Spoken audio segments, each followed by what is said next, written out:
सचमुच उनके जीवन में शिव शिष्यता की एक झलक पुनः बरसे और लोग शिव शिष्यता के महत्व को समझें। इसके साथ हम सबों के बीच आ गई है दीदी। आप शांतित होकर इनकी बात को सुनिए, समझिए और अपने जीवन में उतारने का प्रयास करिए।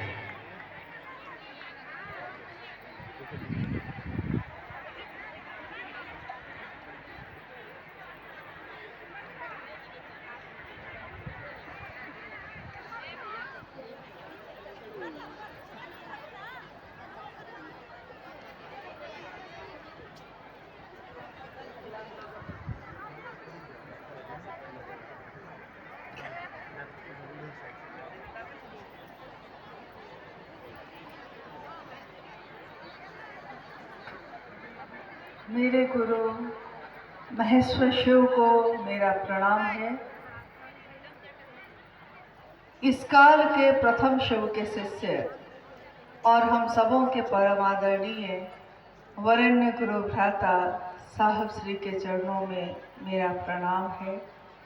शक्ति स्वरूपा माँ नीलम आनंद जी के चरणों में मेरा प्रणाम है और औरंगाबाद के इस मैदान में उपस्थित आप सभी गुरु भाई गुरु बहन के चरणों में मेरा प्रणाम है। आप सभी को मेरा प्रणाम। हम सभी का परम सौभाग्य है कि अपने गुरु शिव के लिए औरंगाबाद के इस स्थान पे आने का मौका मिला। आज का ये शिव गुरु महोत्सव मात्र इसी निमित्त आयोजित किया गया कि हम सब ने अपने जीवन में शिव को अपना गुरु बनाया है और शिव को गुरु बनाकर अपना जीवन शिवमय किया है। हमारा जीवन जो शिवमय है, हमारा जीवन जो सुगंध से भरा है, साहब और दीदी के आशीर्वाद की अमृत वर्षा जिसमें बरस रही है, हम सभी शिव के शिष्य आज इस स्थान पे अपने गुरु शिव के लिए ही एक महा उत्सव जिसमें हम सब शामिल हुए हैं आयोजित करके इसको कर रहे हैं। जीवन तो एक जानवर का भी होता है, जीवन तो एक इंसान का भी होता है, परंतु दोनों के जीवन में एक भारी अंतर है। अंतर ये है कि एक जानवर को जन्म लेना पड़ता है, उसका भी एक जीवन होता है, उसकी भी एक दिन मौत होती है। जब वो जीवन में रहता है तो उसके जीवन में भी बच्चे आते हैं, परंतु इंसान के जीवन में जन्म लेना भी है, जीवन जीना भी है, एक दिन लय भी होना है, परंतु इस जीवन में आने का जो मौका मिलता है एक इंसान को, उसमें एकमात्र जीव मानव इंसान ही एक ऐसा है जो शिव होने की पात्रता रखता है। जीव से शिव होने की ये यात्रा है। जो एक ही योनि में मौका इसका मिलता है वो है मानव की। ठीक है।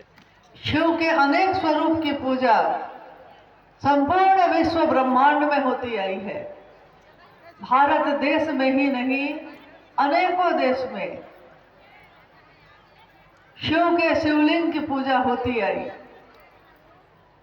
शिव के अनेक रूपों की पूजा होती आई। समस्त दिशाएं जिसका वस्त्र है, आगे इधर भी जाना चाहिए ना, वहीं बैठा जाता है रास्ते पर। सारे राशि नक्षत्र जिसके नियंत्रण में है, जिसके कारण ये काल घूम रहा है और सब कुछ उनकी इच्छा से ही पैदा होता है, रहता है और खत्म होता जा रहा है। उस शिव के किसी भी एक स्वरूप की पूजा करना यानी शिव के खंड स्वरूप से जोड़ना ही कहा जाता है। परंतु शिव का एक रूप जो समग्र स्वरूप है, समग्र यानी कि उसमें सारे जितने भी रूप हैं उनके सब के सब रूप एक साथ प्रकट हो जाए, ये किस रास्ते से हम जाएं तो हो जाए। तो आपने सुना अभी कि पहला सूत्र करते हैं हम, दूसरा सूत्र करते हैं हम, तीसरा सूत्र करते हैं हम। तीसरे सूत्र में नमः शिवाय से जैसे ही एक शिव का शिष्य प्रणाम करता है, प्रणाम अगर सचमुच हो जाए, घर हो सके नमन, तो अगर एक बार ये प्रणाम हो जाए तो नमः शिवाय से प्रणाम शिव के समग्र स्वरूप को एक साथ प्रणाम निवेदित करने की विधा है। जो चीजें हमको बहुत साधारण दिखाई देती हैं, जो काम हम करते हैं अपने जीवन में रोज, जिसको करने से हमको लगता है कि ये तो बहुत आसान और सरल है, परंतु उसके परिणाम बहुत व्यापक है। एक बूंद की कोई औकात नहीं, एक बूंद पानी की अपनी कोई विसात नहीं। वो बूंद अगर समंदर में मिल जाए तो उसकी ताकत समंदर जैसी होती है। उसी तरह एक मानव जब जीव है और शिव हो जाता है, शिव से मिल जाता है, उसका मन शिव में डूब जाता है, तो उसकी ताकत शिव जैसी हो जाती है। और इस कालखंड में जब हमने और आपने शिव को अपना गुरु बनाया, जिनका संदेश रहा, जिनका संदेश है साहब श्री का, दीदी माँ का, ये संदेश कि आइए भगवान शिव को अपना गुरु बनाते हैं, इस संदेश से आज समस्त मानव जाति शिव भाव से आप्लावित हो रही है और गति बढ़ती जा रही है। हम खुद जो भी करना चाहते हैं, हमको लगता है कि हाँ हम करते हैं, परंतु हम अनुभूत करते हैं कि हमारे आपके हाथ में कुछ भी नहीं है। ये सारी चीजें वहीं से नियंत्रित होती हैं। कोई मिलता है, कोई छूट जाता है, किसी के साथ चलते हैं, किसी का साथ छूट जाता है। ये क्या मेरे आपके कारण होता है? मैंने कितनी बार सोचा कि क्या मेरे चाहने से कोई व्यक्ति मेरे साथ चलेगा या मेरा साथ छोड़ेगा? क्या वो शिव के तरफ अपने कदम बढ़ाएगा या रास्ते में रुक जाएगा? उस इंसान के चाहने से या मेरे चाहने से ऐसा नहीं होता। ये तो महादेव का नियंत्रण है, वो जो चाहे जिससे चाहे करवाते हैं, और ये भी उनकी एक लीला ही है। हम जैसे ही अपने लौकिक जीवन में डूबने लगते हैं तो महादेव एक ऐसा झटका देते हैं कि हमारी दिशा और दशा दोनों शिव की तरफ मुड़ जाती है। हम कहाँ संसार में डूबने लगते हैं, हम कहाँ संसार में फंसने लगते हैं, और महादेव हमको और आपको कोई न कोई ऐसा कारण, कोई न कोई ऐसी बात पैदा करते हैं जिससे हमारा मन फिर से महादेव के तरफ मुड़ जाता है। आज इस कालखंड में जिसमें हमने अपने शिव को गुरु बनाया है, गुरु शब्द की जो व्याख्या है, शास्त्रों ने कहा अस्तो मां सदगमया तमसो मां ज्योतिर्गमया, यानी आइए अंधकार से प्रकाश की ओर चलते हैं। मेरे जीवन में इस तमस में, इस अंधकार में ज्योतिर्मय यानी ज्योति का रूप लेकर, रोशनी का रूप लेकर आप उतरिए, शास्त्रों ने कहा। और भारतीय मनुष्यों ने भी ये पाया कि संसार में अंधकार शाश्वत है, अंधकार है, अंधकार को लाना नहीं पड़ता, अंधेरा तो है ही, रोशनी लाई जाती है। अंधेरे को लाने के लिए कोई टॉर्च नहीं बनता, हमेशा टॉर्च तभी दिखता है जब उसमें रोशनी होती है। अंधेरे को लाने के लिए कोई बल्ब नहीं लगता घर में, बल्ब लगता है रोशनी लाने वाला। दिया जलता है अंधेरा लाने के लिए नहीं, दिया जलता है कि हमारे घर में, हमारे मन में जो अंधेरा है वो रोशन हो जाए, प्रकाशित हो जाए। और ये अंधेरा सिर्फ लौकिक जगत में नहीं है, ऐसा नहीं कि ये अंधेरा सिर्फ जगत में है, ये अंधेरा हमारे आपके मन में भी फैला है। और इस अंधेरे को दूर करने के लिए गुरु की जरूरत है। शैक्षणिक गुरु, शिक्षा देने वाले गुरु से भी काम चल सकता, लेकिन शिक्षा देने वाले गुरु जीवन को चलाने के उपाय को करते हैं। जीवन कहाँ से आया, कहाँ को जाएगा, कैसे रहेगा, इसका उपाय पारलौकिक गुरु करते हैं। तो गुरु, सदगुरु, जगत गुरु, ये 3 श्रेणियां मानी गई गुरु की शास्त्रानुसार। 3 श्रेणियों में जब गुरु 3 श्रेणी में होंगे तो शिष्य भी 3 श्रेणी के होंगे। गुरु जो शरीर में है, तो शरीर में रहते हुए वो अपने स्पर्श से, अपनी वाणी से, अपने पास बैठाकर, अपने आचरण से, आचार्येंद्र भी होते हैं गुरु, तो अपने आचरण से वो शिष्य के मन में शिव भाव का आवेश पैदा करते हैं। सदगुरु वो भी शरीर में होते हैं। सदगुरु मात्र अपनी दया से, अपनी कृपा से शिष्य के मन में शिव का आवेश पैदा कर सकते हैं, परंतु उनकी एक शर्त होती है। इसीलिए गुरु को, जो शरीरधारी है, साधन सिद्ध गुरु कहा जाता है। और सदगुरु जो अपनी दया से शिष्य को शिव के रास्ते पर लेकर जा सकते हैं, शिव भाव पैदा कर सकते हैं, उनको कृपा सिद्ध कहा जाता है। एक हो गए साधन सिद्ध, एक हो गए कृपा सिद्ध। और जगत गुरु शिव को नित्य सिद्ध कहा जाता है।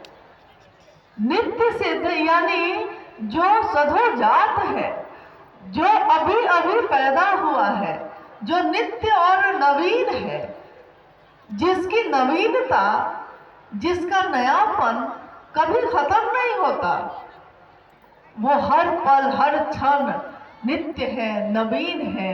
और सीधे मात्र अपनी दया से, बिना किसी शर्त के, बिना किसी नियम के, बिना किसी बाध्यता के, सीधे शिव के लिए आवेश पैदा करते हैं, जीव को शिव ही बनाते हैं अपने अनुग्रह भाव से, जिसको में कहा गया कि ये शिव का गुरु भाव है, शिव का गुरु भाव। अब जब हम जगत गुरु शिव की बात करते हैं, तो जगत गुरु शिव ही एकमात्र ऐसी सत्ता है, ऐसा स्थान है, गुरु का ऐसा भाव है जो वो किसी में भेद नहीं कर सकते। गुरु के रूप में शिव समस्त जगत के जीव को, चाहे वो किसी भी जाति, धर्म, संप्रदाय, वर्ण या लिंग का हो, अपने शिष्य के रूप में स्वीकार करते हैं। अगर समस्त मानव जाति शिव को अपना शिष्य भाव अर्पित करती है, तो शिव को उन सभी जगत के लोगों का गुरु बनना ही होगा, उनका उत्तरदायित्व लेना ही होगा।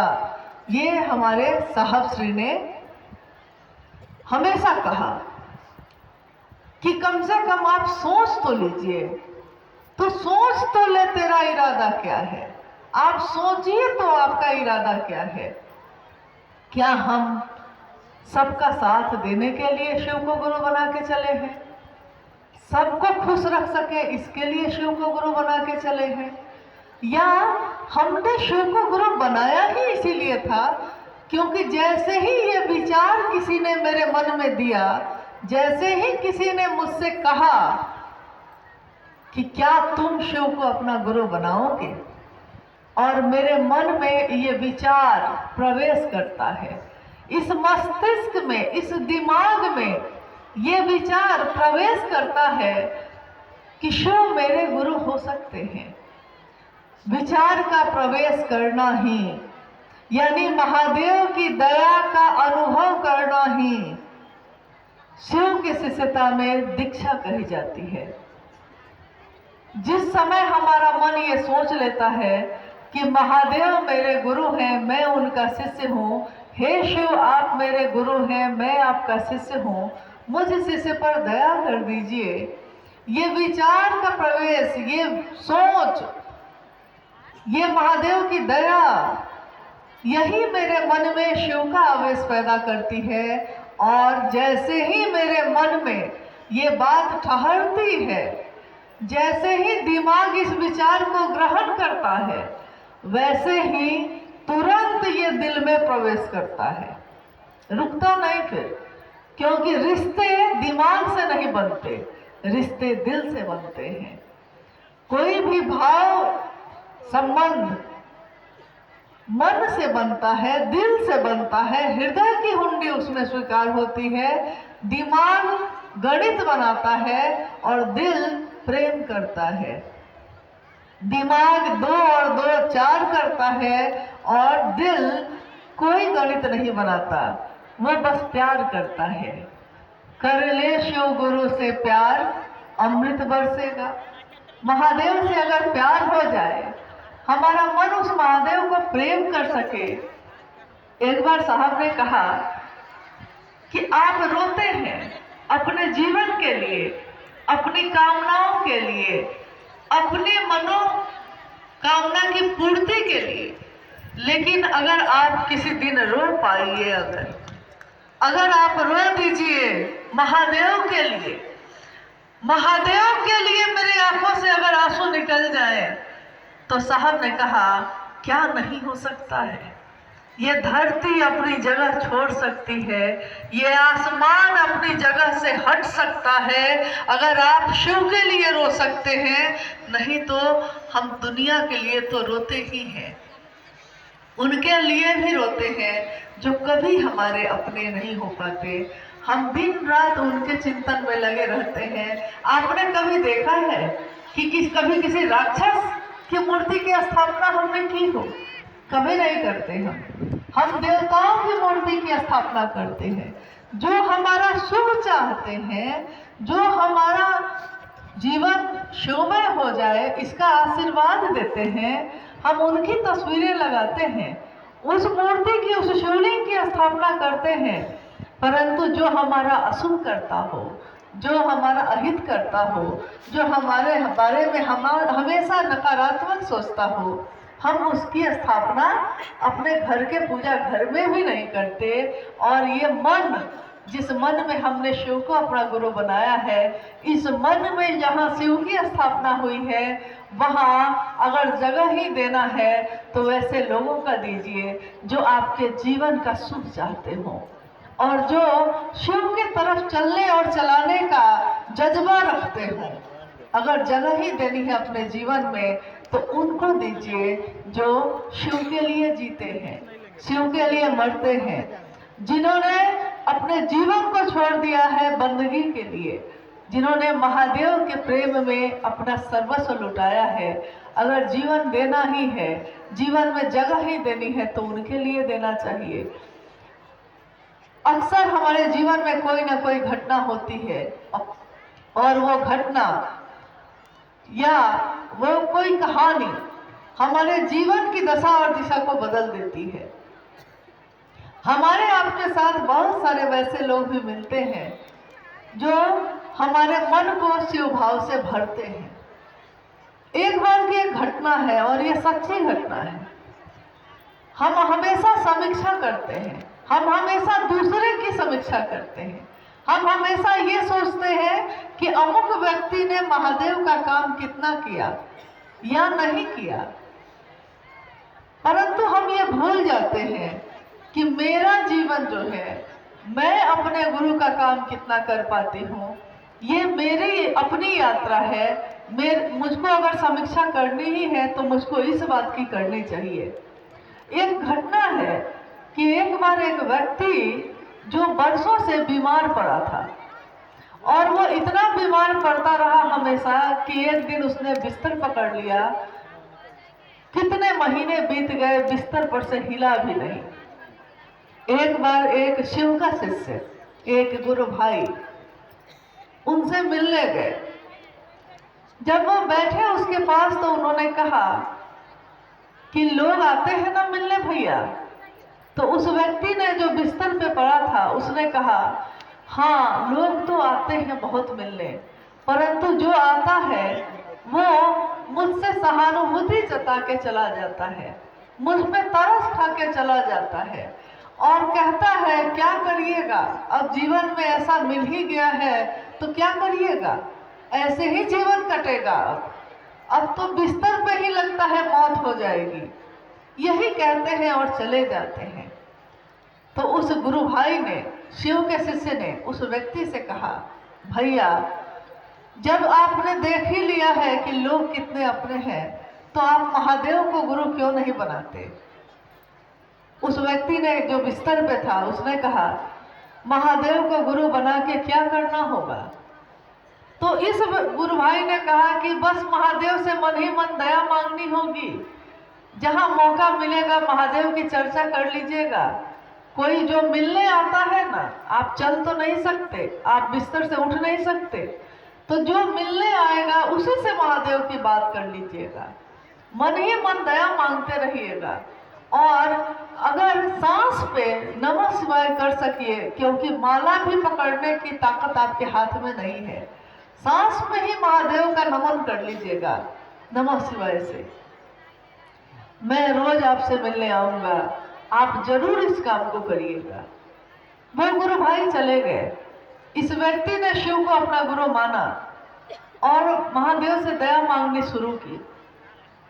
महादेव से दया मांगना, और जो भी इसके पास आते थे उनसे वो महादेव की बात करने लगा, जितना भर उसका सामर्थ्य था, जितना भर वो जानता था। महादेव को सांस पे ही प्रणाम नमः शिवाय से करने लगा। कुछ महीने बीतते बीतते, 2-4 महीने बीतते बीतते उसके हाथ और पैरों में ताकत आने लगी, उसके शरीर में ताकत आने लगी। धीरे धीरे वो गुरु भाई उनके पास जाते रहे और उनका उत्साह बढ़ाते रहे। महादेव आपके गुरु हैं, महादेव आपको ठीक करके रहेंगे, ये बात उनको बार बार याद दिलाते रहे। एक दिन ऐसा आया कि वो व्यक्ति जो वर्षों से बिस्तर से हिला भी नहीं था, बिस्तर से उठकर बैठ गया और उठने की कोशिश की उसने, सहारा लेकर खड़ा हो पाया। जो वर्षों से जड़ता में था, जो वर्षों से हिला नहीं था, वो आज अपने पांव पे महादेव की दया से खड़ा हो पाया। जब वो गुरु भाई आए मिलने तो उन्होंने कहा कि अरे आज तो आप खड़े हो पाए, 2 कदम चलिए ना भैया। वो 2 कदम चल भी पाया और समय का अंतराल गुजरा। कालांतर में वो 2 कदम क्या 10 कदम चल पाया।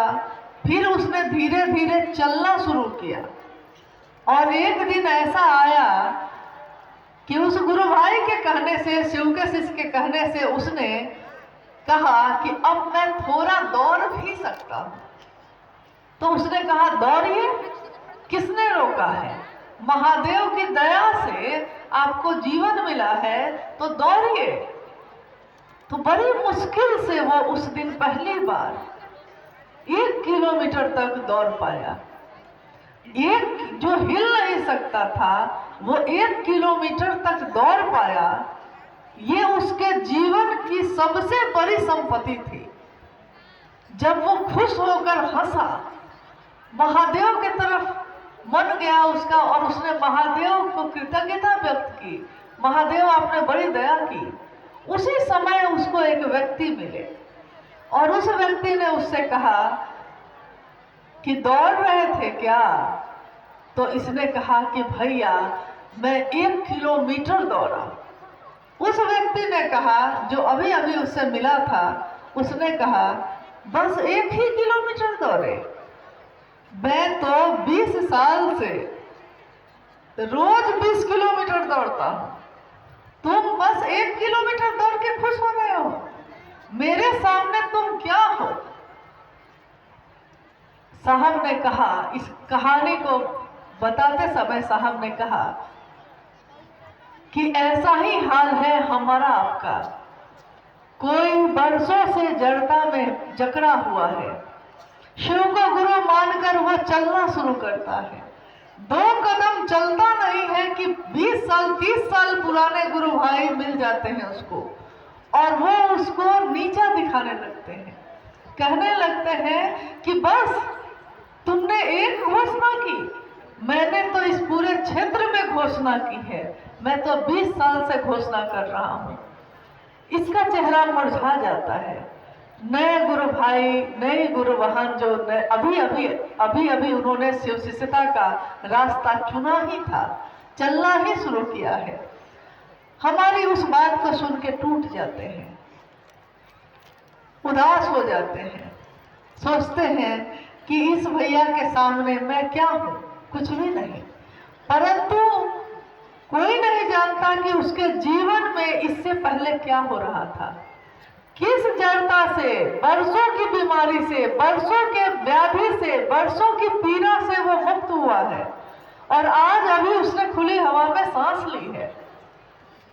तो हम सभी गुरु भाई गुरु बहनों को अपने आने वाले नए गुरु भाई गुरु बहनों का उत्साह बढ़ाना चाहिए, और यहाँ तक कि उनके रास्ते पे खड़े ना होकर उनको अपने को हटाकर चलने का रास्ता देना चाहिए। क्योंकि साहब कभी किसी के सामने खड़े नहीं हुए। अगर साहब खड़े हो जाते तो दुनिया का कोई आदमी शिव के तरफ नहीं चल पाता। लेकिन एक व्यक्ति होता है, एक रास्ते पे एक व्यक्ति होता है जो रास्ते पे पड़े पत्थर को हटा देता है, और एक व्यक्ति होता है जो रास्ते के पत्थर को देखकर उससे बच के निकल जाता है। जो बच के निकल जाता है वो सिर्फ अपने लिए सोचता है, परंतु जिसने रुककर सारे आने वालों के रास्ते के पत्थर हटा दिए हैं, सारे रास्तों के कांटे को हटा दिया है, उसके शरीर को कितना वो लहूलुहान हुआ होगा, कितना वो चोटिल हुआ होगा, कौन जानता है। तो बहुत पुराने गुरु भाई गुरु बहन हैं, बहुत नए गुरु भाई गुरु बहन हैं। शिव की शिष्यता के ये सभी दिए हैं, रोशन है, एक ऐसा दिया जो एक दिए से असंख्य दिए जलते हैं, और इस तरह से आगे बढ़ता ही चलता है ये कारवां। जब साहब चले थे, अकेले थे, कहते भी हैं साहब कि अकेला ही चला था जानी बेमंजिल, मगर लोग मिलते गए कारवां बनता गया। मैंने कभी सोचा नहीं था कि मैं लाखों लोगों के सामने शिव की बात करूंगा। साहब ने कहा, मैंने तो सोचा था कि महादेव को गुरु मानूंगा और महादेव मेरे गुरु होंगे, बस इतना ही भर सोचा था।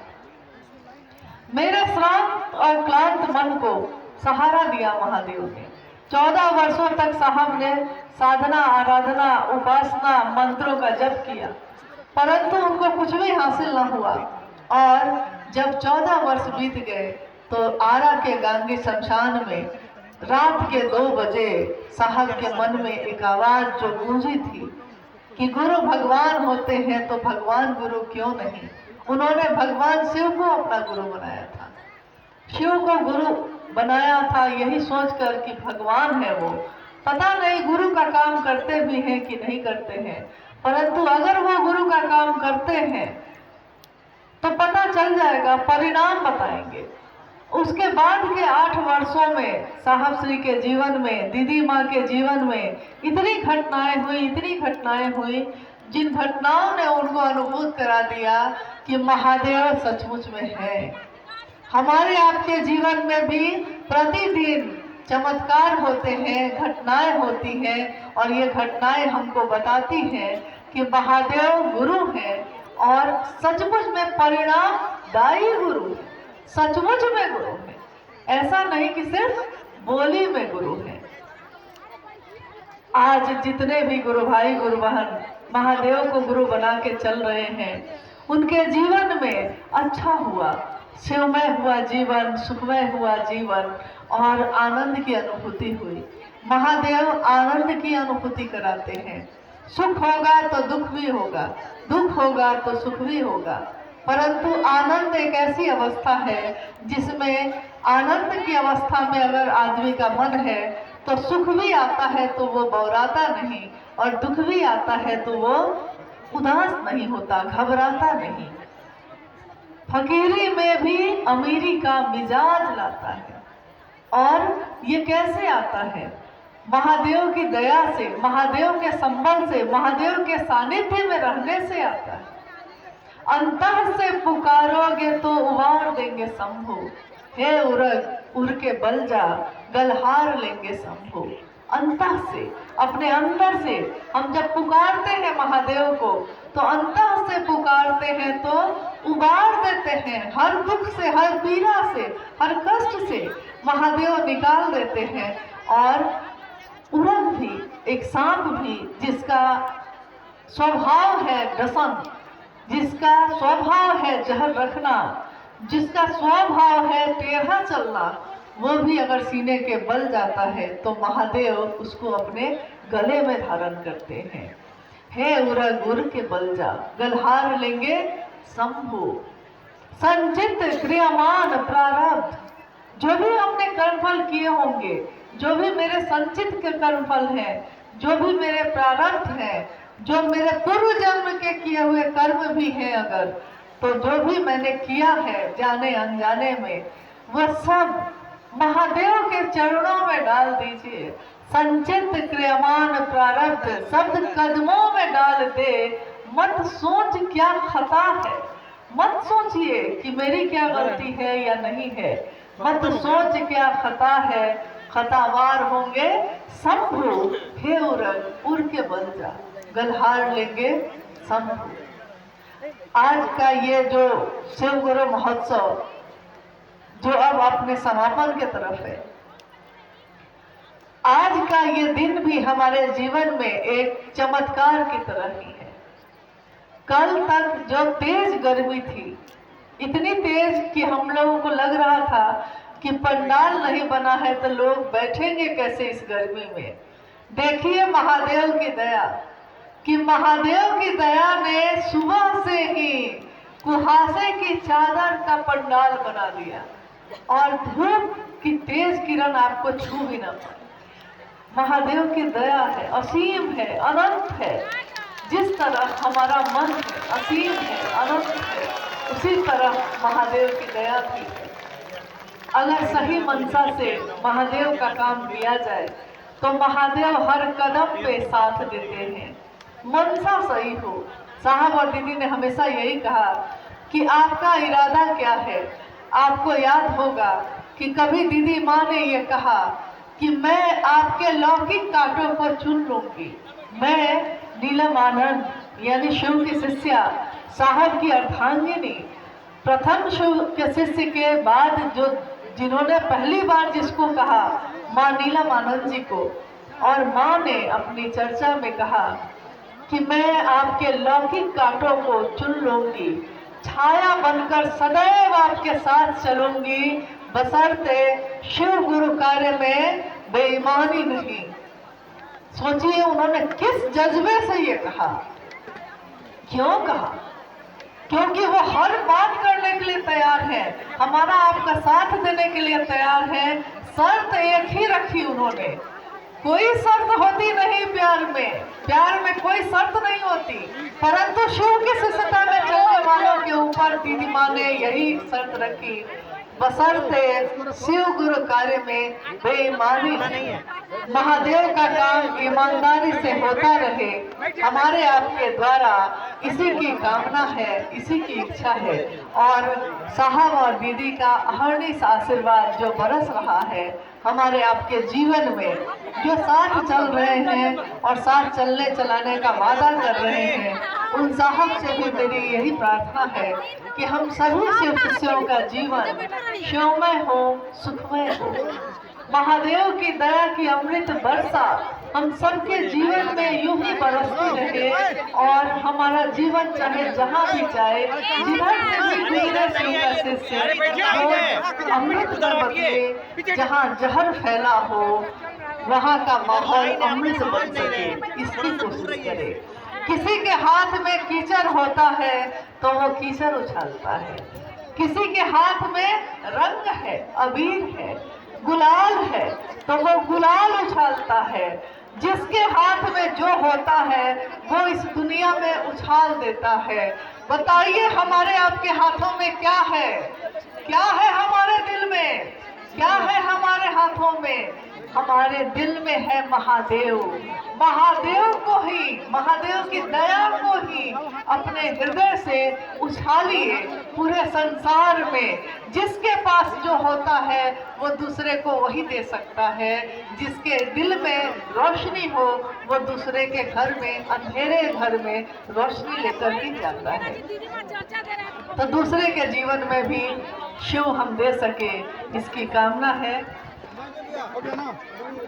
हाँ, आज हमारे इस गुरु मंच पे महादेव का शिष्य बनने का, शिव का शिष्य बनने के नाम की बहुत सारी घोषणाएं आई हैं और